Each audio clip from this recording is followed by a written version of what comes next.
Halo semuanya, balik lagi dengan gua Raid di The Rambling Engineer. Pada video kali ini, gua mau ngejawab pertanyaan dari salah satu subscriber gua. Dia nanya gimana kalau ada UIT environment yang pengen ngetes multiple feature dalam waktu yang bersamaan.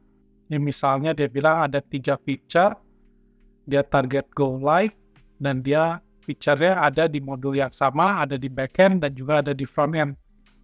Nah, UI testernya juga ada banyak dan mereka ingin punya isolated environment buat masing-masing feature.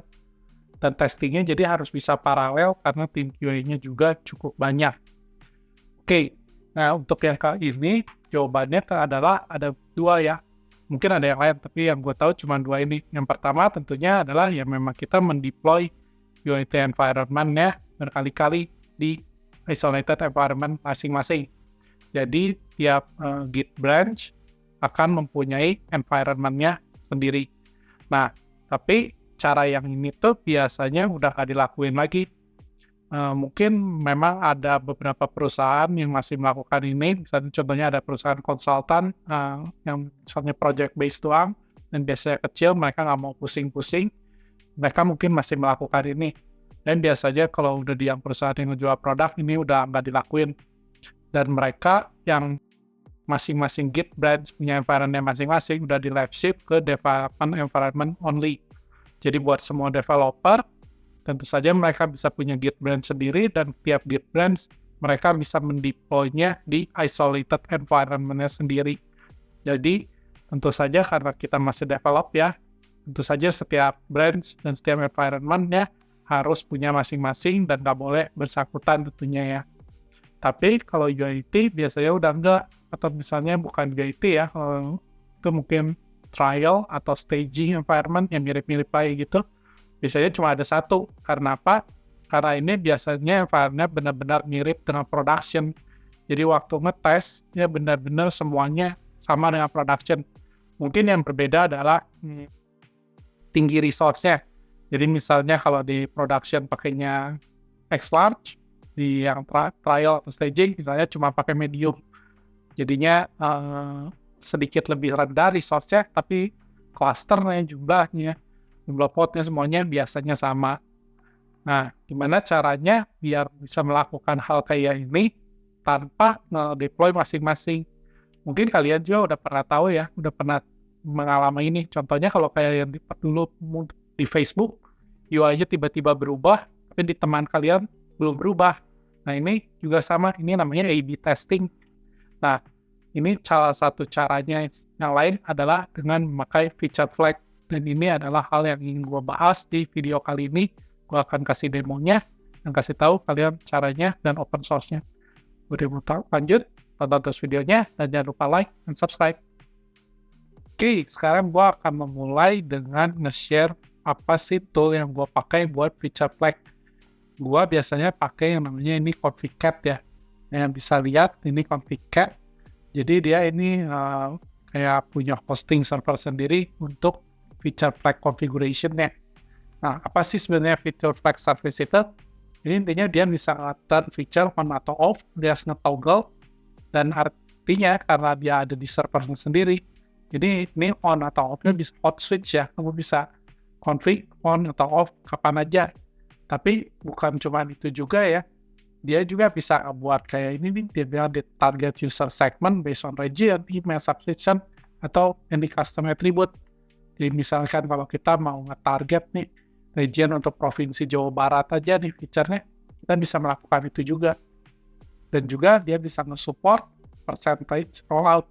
Jadi misalnya kalau kita mau nge-deploy di production, kita mau nge-deploy misalnya 10% dulu deh buat ngetes usernya, dia bisa melakukan itu juga. Dan tentu saja A/B testing dan validation juga bisa dilakukan. SDK-nya juga banyak banget ya. Ini gue ngecek, dia bisa nge-support .NET, C++, dia bisa nge-support Java, dia juga bisa nge-support front-end, React, SSR, JavaScript biasa, dan lain-lain sebagainya ya. Ini cukup banyak dan bahkan ada yang community maintained. Bahkan Laravel aja bisa disupport ya, ada yang community yang buat. Jadi gua rasa support untuk SDK-nya cukup baik. Dan tentu saja kalaupun ini SDK-nya nggak ada di aplikasi kamu bisa simply call the endpoint. Call aja API dia, dan kamu bisa mendapatkan config-nya. Walaupun tentu saja kamu harus nge-parsing config-nya ya. Oke, nah sekarang gue akan ngebahas apa sebenarnya feature flag itu. Gue udah ngebuat buat demo ini, gue buat repository buat demo, dan ini adalah flowchart biasanya untuk feature flag server. Jadi ya biasanya ada servernya, kalau untuk config karena dia udah di-hosted, nggak usah pusing lagi, lo nggak perlu nge-deploy di yang lain, tapi tentu saja ada pilihan yang lain. Kalau lo mau nge-deploy, let's say di environment lo sendiri, contohnya adalah Postfog, Blacksmith, Unleashed, ini juga sama, feature flag juga, open source juga, jadi bisa lo pakai. Oh, config nggak open source sih, makanya dia nggak bisa nge-deploy sendiri, tapi dia langsung nge-provide CDN-nya, jadi cukup mudah ya. Dan ini kenapa sih gue pilih ini dibanding yang lain yang open source? Karena ini mudah banget dipakainya, dan gue merasa setelah gue coba yang lain, UI-nya tuh jauh lebih bagus, dokumentasinya pun kayak lebih human readable gitu. Jadi gampang banget dimengerti, gampang banget pakainya. Nah, makanya gue pakai itu. Tapi semuanya sebenarnya intinya sih sama aja. Dia bakal ada server, feature flag, dan waktu lo backend atau frontend lo nge-fetch ke servernya, yang lo fetch adalah configuration whole mesin, semua configuration dari feature lo. Misalnya lo punya 10 feature flag nih di configuration di environment, let's say di environment A, lo bakal nge-fetch satu config itu, lo nggak akan nge-fetch, maksudnya setiap kali lo ngecek enable atau disable, lo nggak akan nge-call servernya. Jadi itu tuh bakal di-store config-nya pasti di memori lo, entah itu di backend atau entah itu di frontend. Jadi biasanya seperti itu, dan gue yakin semua yang ada di sini cara kerjanya mirip-mirip kayak gitu. Nah, yang jadi masalah adalah di frontend. Untuk backend biasanya nggak terlalu banyak ya. Backend misalnya paling juga berapa sih potnya, paling 5 pot, 10 pot, 20 pot, dia nge-request ke config misalnya buat nge-synchronize value-nya, misalnya let's say ini polling, let's say ini tiap 10 menit dia bakal nge-request, nggak terlalu banyak ya request-nya, tapi misalnya kalau di front end itu beda lagi ya. Misalnya kalau di front end, misalnya di website kan bisa unlimited, bisa jutaan, bisa puluhan juta, tergantung yang make. Jadi ini biasanya bakal banyak banget nge-request ke server, contohnya server config.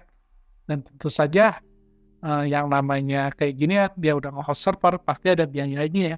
Kalau kita lihat biayanya di sini. Nah, kalau gua kan sekarang tentu saja gua pakai yang Pro, karena itu untuk belajar. Nah, ini config JSON download adalah yang gue bilang ini nih, configuration feature fetch. Nah, kalau untuk yang Pro, dia maksimum ada 5 juta kali di fetch tiap bulannya, alias 2 per detik. Mungkin kalau buat front end, ini 5 juta per bulan nih sangat sedikit ya. Tentu aja kita kayaknya nggak mungkin deh. Masa sih kita cuma ekspektasi, usernya dikit banget untuk selamanya. Pasti kan kita pengen berkembang ya. Jadi gua rasa 5 juta itu bisa dibilang nggak cukup. Makanya biasanya orang kalau mau gampang, ya tentu saja ya upgrade aja plan-nya ke yang lain. Dan tentu saja untuk yang free juga ada limitnya ya. Yang feature pack-nya maksimum cuma 2, environment manager cuma 2, dan cuma 1 produk. Nanti gue akan bahas apa ini produk, apa itu environment waktu gue pakai di config app-nya. Nah, tapi untuk yang config JSON download ini ada workaround-nya, dan ini memang yang dikasih tahu sama salah satu cara yang dikasih tahu sama si config app-nya, yaitu front-end lo instead of calling the config app server, lo ya masuk ke backend lo. Jadi lo ngebuat backend buat feature flag passage-nya ya. Lo feature flag passage-nya nge-call si server si config app. Dan ini lo bisa store dan lo bisa kasih ke front-end lo. Tapi tentu saja lo harus nge-handling cache di front-end dan lain-lain sebagainya ya.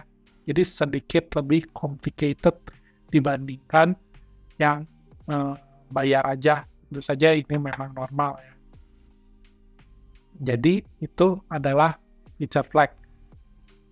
Untuk demonya, gue udah buat use case-nya. Contohnya kita kayak ngebuat aplikasi untuk harga penjualan makanan di restoran ya. Jadi simple flowchart-nya sih aplikasinya buat dihitung harga makanan, hitung biaya servis, dan hitung pajak. Dan kita akan fokus di hitung pajaknya aja ya. Karena misalkan di aplikasi ini ada request changes. Nah, misalnya pada tahun 2024, penghitungan pajak itu berubah. Jadi misalkan tadinya hitung pajaknya cuma 5%, sekarang hitung pajak 5% tambah 2%. Dan ini kita mau roll out smooth, harus kita tes, biar bisa A/B checking, A/B testing gitu ya. Nah, simpel banget ya. Nah, untuk itu kita akan pakai feature flag. Nah, sebelum gua mulai, untuk demonya ada yang nggak tahu nggak kalau buat pakai kayak ginian, untuk feature flag kayak gini, kalau dengan model object oriented programming, desain pattern apa yang dipakai untuk cara ini? Buat yang tahu, jangan lupa komen ya. Oke, kita masuk ke demonya aplikasinya ya. Ini gue udah buat aplikasinya simpel banget. Gue udah buat config cat-nya, ngikutin apa yang disuruh sama si config cat. Ada dokumentasinya lengkap banget, lu bisa baca di Java SDK reference, atau kalau lu pakai SDK yang lain, lu bisa cek sendiri masing-masing SDK-nya. Gampang banget ya cara pakainya. Terus lu tinggal masukkan API key yang ada di config cat-nya. Nah, caranya tentu saja lu harus sign up dulu.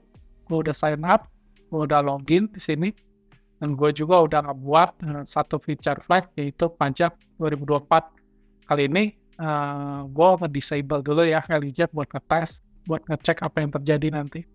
Nah, SDK key-nya lu bisa cek di sini. Lu bisa ngebuat SDK key yang baru dan bisa nge-delete, terserah lu. Dan ini juga ada multiple environment kalau lu mau ngebuat environment yang lain. Tentu saja karena limit kita kalau nggak salah cuma 2 ya. Jadi ya memang itu limitnya, kalau namanya juga gratisan.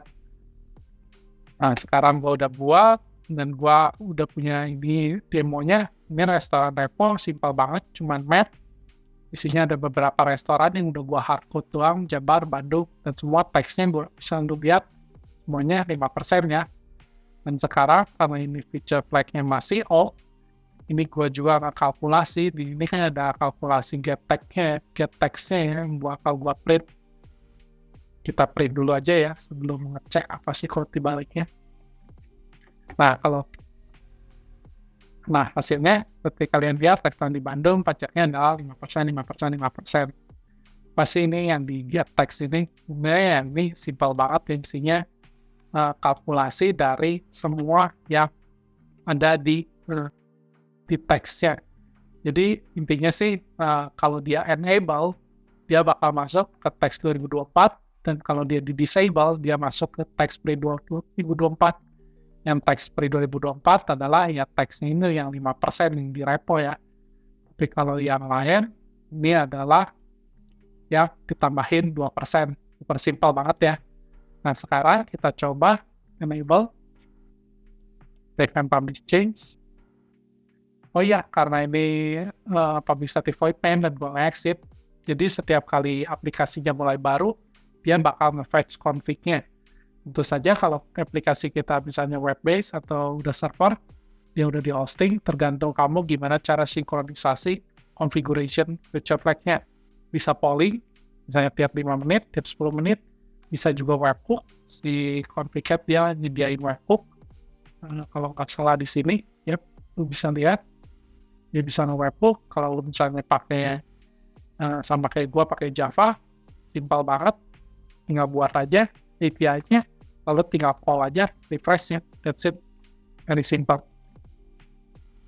Nah, baik lagi sini, gua udah nge-on, kita coba lagi ya, apa yang bakal terjadi. Harusnya jadi 5% plus 2% untuk semuanya. Nah, benar ya, ini cocok banget, 5% plus 2%.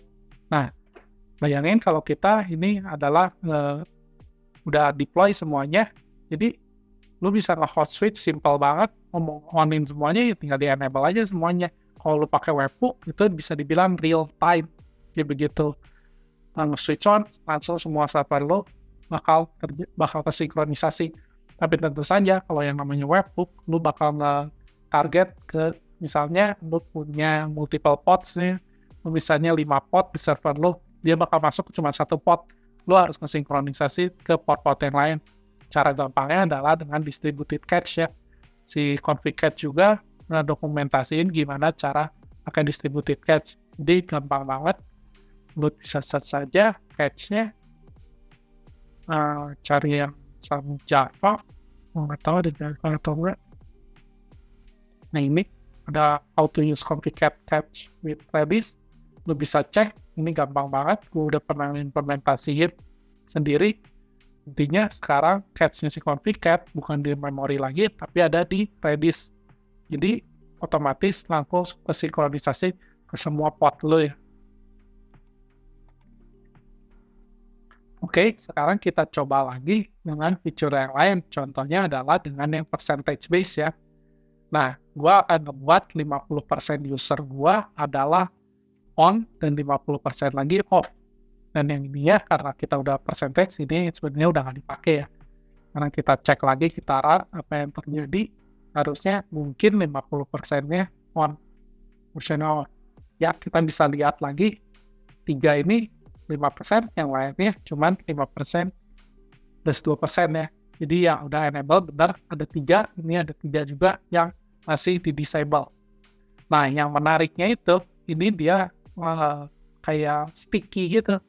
Jadi kalau ini sekali udah on, si Bandung sama si Surabaya udah on, dia bakal on terus gitu.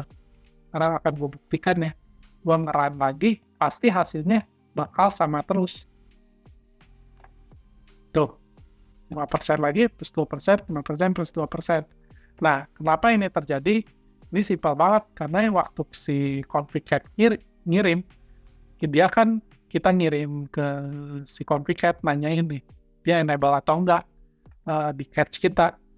Kita tuh ngasih kayak konteks ya. Nah, konteksnya berupa provinsinya dan kotanya. Nah, ini tuh dia bakal di-hash, tapi hash-nya tuh predictable, alias dia bakal sama terus. Jadi value yang sama bakal di-hash terus ke yang sama.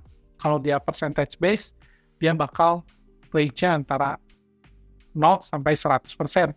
Ini namanya murmur hash.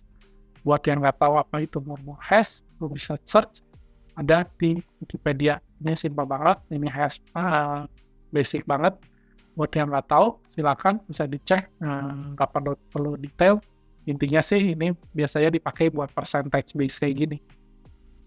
Oke, ini untuk yang percentage base ya, cukup keren kan ya, jadi gampang banget. Jadi misalnya ini, kalau lu ngedeploy production, lu takut nih langsung 100% user, lu bisa ngedeploy cuman, let's say, 1% dulu, ngecek performance-nya, udah gitu apakah semuanya baik-baik aja atau enggak. Dan lu kalau misalkan jelek nih hasilnya, lu bisa langsung switch off aja. Jadi langsung close aja nih rule-nya.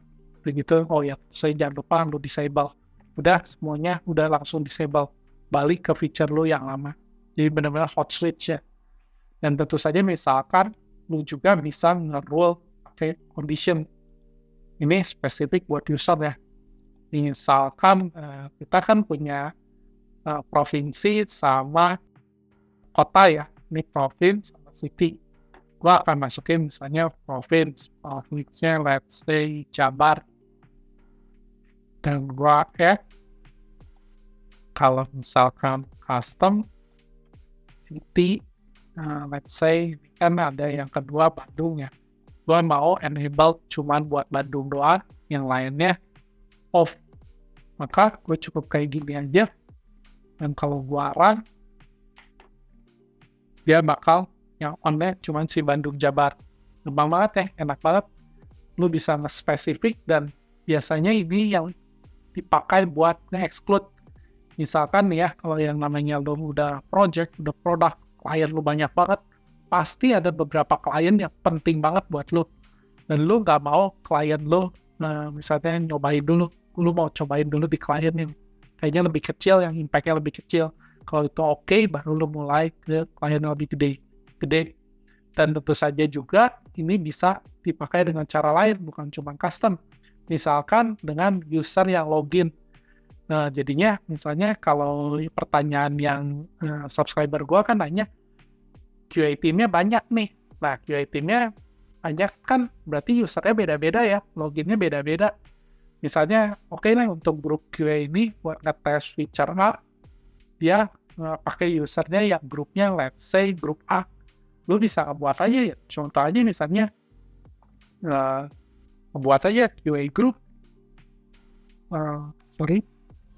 QA grupnya A, ya udah di-disable untuk feature yang itu. Untuk feature si pajak ini 2024 ini di-disable. Buat yang lain, ya masih, maksudnya untuk yang pajak A, untuk grup A, dia di-enable, dan untuk yang let's say grup B, grup C, dia masih di-disable. Jadi dia nggak bisa ngelihat feature yang baru, tapi dia nge-enable di feature B. Dan ini tentu saja bisa dipakai untuk, let's say, ada multiple backend, ada multiple front-end, lo tetap bisa pakai SDK yang sama. Makanya ini sangat berguna untuk A/B testing ya. Dan lain juga, ini juga dia bisa ngasih lihat kayak ada yang namanya segmen. Segmen itu kayak grouping. Jadi misalnya, sebalik lagi kayak QA group nih. Ini QA group A tuh kan kita harus ngepas ya, value-nya harus ada di aplikasinya. Tapi misalkan di aplikasi lu nggak mau lah nambahin atribut baru nih grup, sebenarnya nggak ada.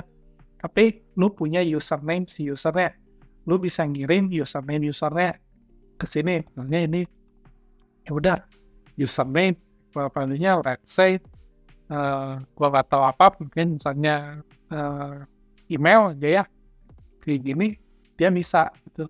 Tapi lu juga bisa membuat kayak yang namanya segmen. Nah, itu ada kalau nggak salah sini. Oke, untuk segmen ada kayak gini ya. Jadi ini sebenarnya simpel banget ya. Include user when is one of, ini misalnya username, ya udah lu tinggal masukin aja. Misalnya adi@gmail.com, terus pakai koma di gmail.com. Buat ini bakal jadi QA grup A. Udah deh, ini bisa dipakai di semua feature flag lo. Kita balik lagi ke sini, segment condition, in segment QA group A. Dan lo bisa hapus yang dua ini, dan ini akan enable untuk semua QA group A. Gampang banget ya. Ini benar-benar sangat berguna, bukan cuma buat feature test base, bukan punya testing A/B. Gua bahkan pakai ini buat hot configuration.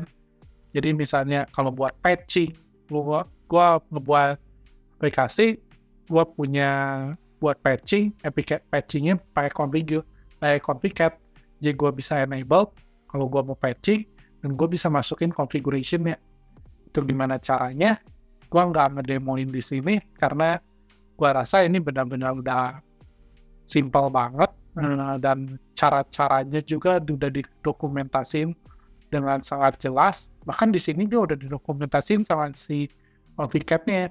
Bisa ngeliat, oh kalau mau pakai Maven, lu masukin aja nih dependensinya, import buat kliennya, udah gitu masukin aja nih value-nya, udah deh beres.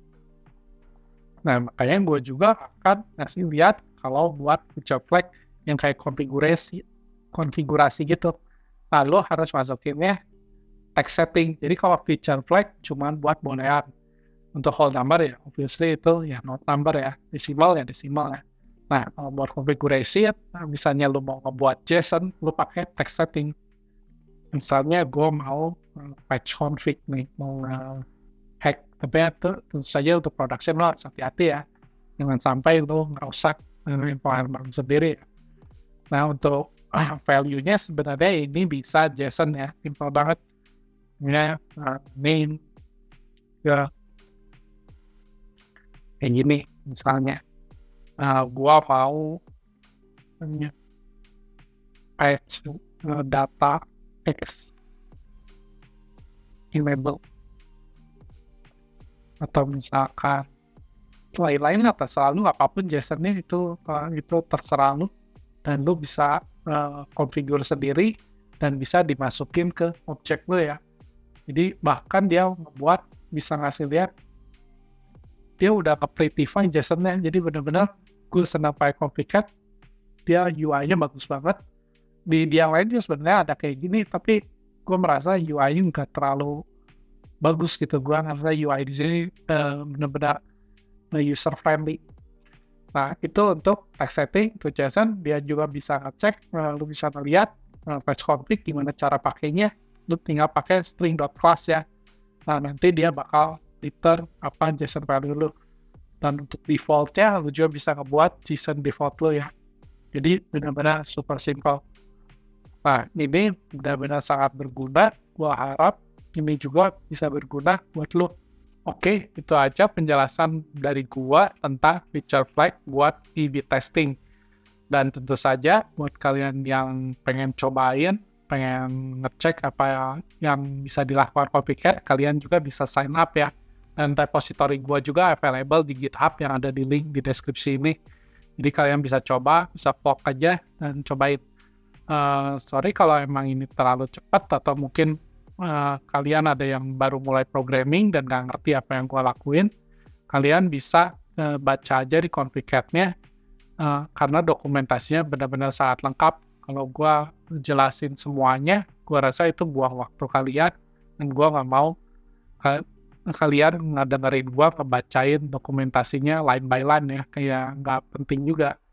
Gue cuma ngedemoin gimana dan apa yang bisa dilakukan si Complicat, dan gua rasa ini bakal sangat berguna untuk project-project kalian. Buat yang nanya, subscriber gua, thank you banget atas pertanyaannya. Gua harap ini ngejawab pertanyaan lo, dan gua harap ini bisa ngebantu di project lo. Itu aja dari gua. See you later. Ciao.